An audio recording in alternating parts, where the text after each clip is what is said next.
Hi குட்டீஸ், எல்லோரும் எப்படி இருக்கீங்க? நல்லா இருக்கீங்களா? லீவை எல்லோரும் நல்லா என்ஜாய் பண்ணுறீங்களா? சரி, இன்றைக்கி நம்ம பார்க்க போகிற கதை பேராசை பெருநஷ்டம்.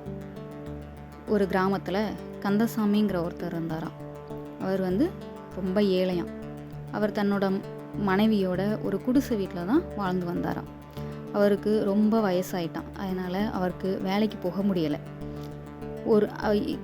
தன்கிட்ட இருந்த எல்லா பொருளையும் விற்று தான் அவங்க 2 பேரும் சாப்பிட்டுட்டு இருந்தாங்களாம். நாட்கள் செல்ல செல்ல அவங்களுக்கு அந்த உணவு இல்லாமல் ரொம்ப கஷ்டப்பட்டாங்களாம். இந்த நேரத்தில் அவர் கடவுள்கிட்ட வேண்டுறாராம்.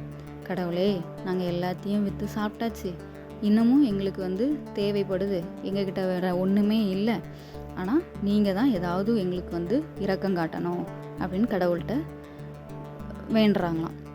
இப்போ கடவுள் சரி, இவன் மேலே இவனுக்கு நம்ம இரக்கம் காட்டி இவனுக்கு நம்ம ஏதாவது நம்மளால் முடிஞ்சதை செய்வோம் அப்படின்னு சொல்லிட்டு கடவுள் அவனோட குறையை தீர்க்க அவன் முன்னாடி தோன்றினாராம்.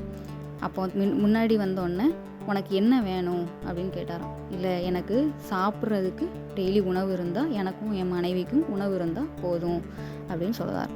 சரி அப்படின்னு சொல்லிட்டு கடவுள் ஒரு வார்த்தை கொடுக்காராம். அந்த வாத்து தினமும் ஒரு தங்க முட்டை இடும், அதை வச்சு உன்னோட குடும்ப தேவைகளை சந்திச்சுக்கோ அப்படின்னு சொல்லிட்டு கடவுள் மறைஞ்சு போயிட்டாராம். வாத்து டெய்லி ஒரு முட்டை விடுமா, அதை கொண்டு போய் இவர் வெளியே விற்று தனக்கு தேவையான எல்லாத்தையும் வாங்கி சாப்பிட்டு நல்லா வசதியாக வாழ்ந்துட்டு இருந்தாராம். ஒரு நாள் அவருக்கு ஒரு எண்ணம் தோணுச்சான். இது என்னது, டெய்லி ஒவ்வொரு முட்டையாக விட்டுட்டுருக்கு, அப்போது இது வயிற்றில் நிறைய முட்டை இருக்கும், நம்ம மொத்தமாக அந்த முட்டையை அறுத்து எடுத்துட்டோம்னா நமக்கு வாழ்நாள் ஃபுல்லாக கஷ்டமே இருக்காது அப்படின்னு சொல்லிட்டு அந்த வாத்தை அறுத்து எடுத்துருவாராம். அறுக்கும் போது அதில் ஒன்றுமே இருக்காதாம். அதில் ஒன்றுமே இல்லைன்னொன்னா அவருக்கு ஏமாற்றமாக போயிருமா.